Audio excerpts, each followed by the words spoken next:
Alright everyone, now let's talk about loading UI in Next.js. Just like we have Page.js and Layout.js, Next.js also provides special routing files like loading.tsx, error.js, and notfound.js. Now let's focus on loading.js. If you want to show a loading screen while data is being fetched, you can simply create a loading.js file. So first, we go inside the app folder and create a file called loading.js.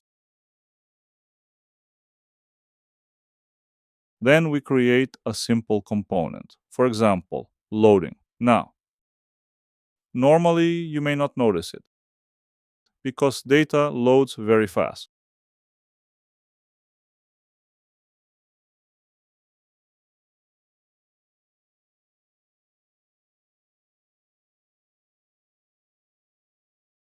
So to demonstrate it, we artificially delay the request.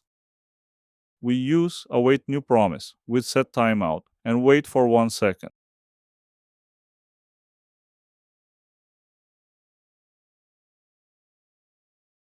Now, when we refresh the page, we clearly see the loading screen until the data arrives.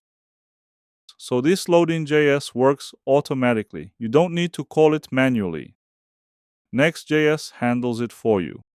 Now here's the important part. Just like layout, loading can also be global or root specific. If you put loading.js inside the app folder, it works globally for all routes.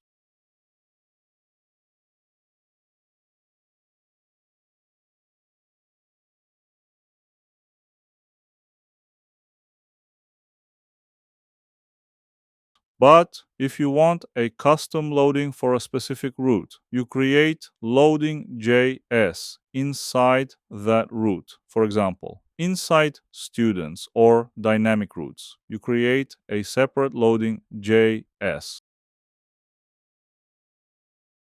Now, when you visit that route, that specific loading UI will be shown, not the global one.